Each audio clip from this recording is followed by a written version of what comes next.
No matter the relationship dynamic, any relationship makes it very hard to walk away, especially when you've built up an emotional connection with that person. You guys have had a lot of different things in line with each other.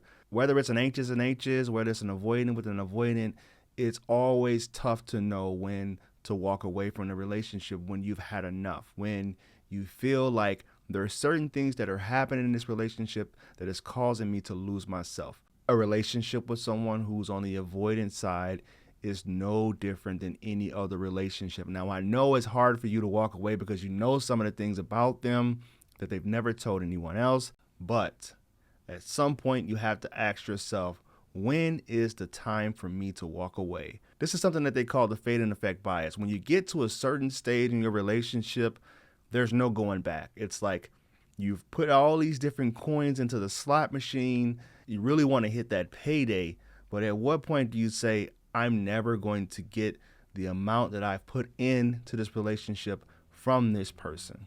So in today's video, I'm going to give you just 5 signs that it's time to let go of your dismissive avoidant.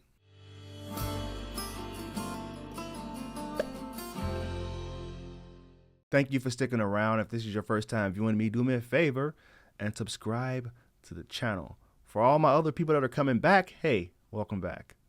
Thank you guys.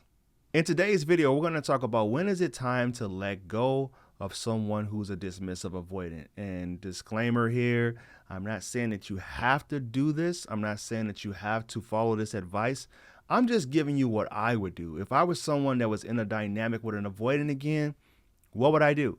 What are the 5 things that I'll look for in that relationship that makes me feel uncomfortable, that makes me feel like this person just isn't investing in me as much as I am in them? The first one is when you figure out the dance, right? And for me, that's usually around that 3rd breakup is when you start to feel like this thing needs to be over. First time, all right, maybe it's just a fluke. We're just getting to know each other. The second time, all right, maybe I can do something differently to show up. The 3rd time, that's letting you know that this is a pattern. This is something that they consistently do in relationships.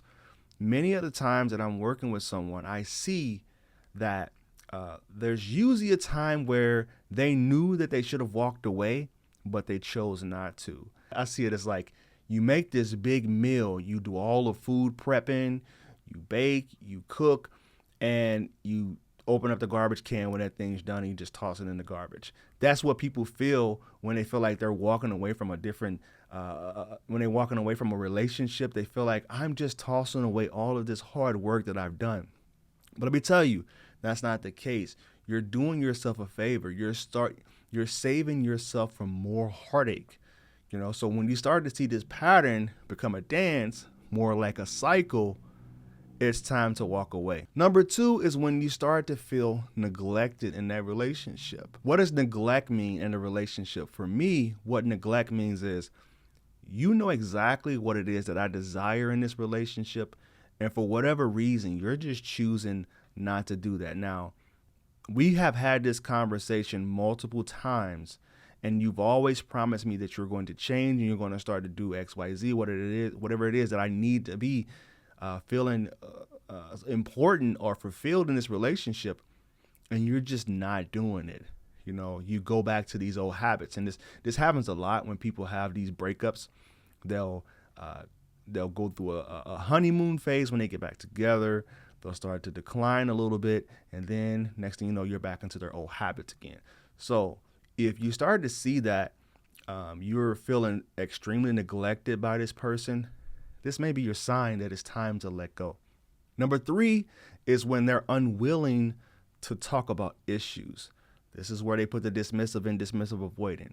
When you bring something up and they're consistently telling you, hey, not right now, this isn't a good time, or hey, my so-and-so just passed away, I'm not really feeling the conversation right now, or I just had a terrible day at work, so I can't talk about that right now. At some point, it's like you have to corner them to get them to have a conversation. And even then, you come away feeling like we haven't resolved anything. Like this thing that we just talked about, I don't feel safe. I don't feel like you're going to make any concrete changes. And I'm feeling like I'm the only one that's really contributing to this conversation. So if they're unwilling to talk about these issues, and usually you see a pattern.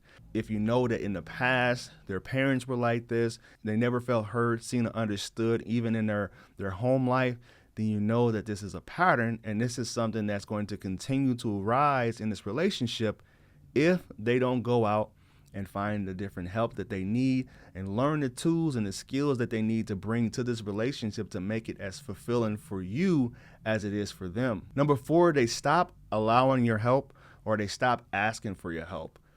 This one is a big one for me. This one is one that is a tell-all sign that an avoidant is most likely checking out, because for them, vulnerability means that they allow for someone to do something for you. And I'm not saying that you have to be their maid.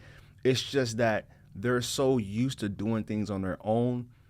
It's a vulnerable thing for them to allow help, to allow advice to be given to them, because their whole way of operating, their biggest core wound is the fear of losing their autonomy. So when you see that, I won't say panic, but I would start to think like, this person is deactivating. This person is starting to pull back, and I'm losing my, I guess, rank or my importance in their life.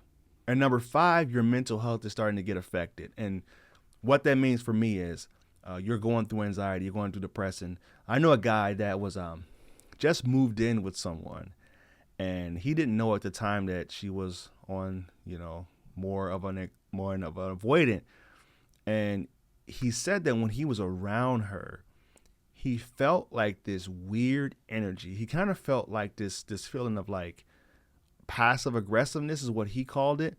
But when he sat with her in a room and she's like scrolling on her cell phone, he felt like she was a million miles away. And for him, he felt like it was always something that he was doing wrong. Like, was he not important? Was he not someone that was entertaining enough? Which you shouldn't even have to entertain anyone. I mean, people should be able to entertain themselves. But he felt like they just was losing that connection. And I'm like, hey, guess what? You moved into an avoidant and you didn't have clear boundaries and clear understanding on how you guys were going to cohabitate. So should have watched a little bit more Coach Court videos.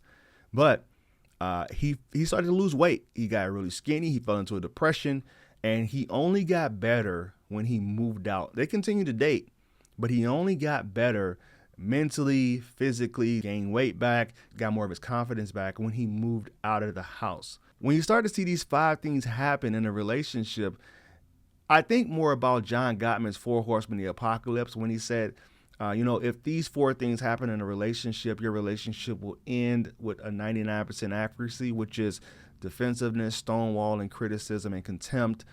If those start to happen on a consistent basis, your relationship will end. And I say that these 5 things embodies exactly what John Gottman talked about. So if you found this video of any value, please like, comment, and share. You can reach out to me on my other social media accounts.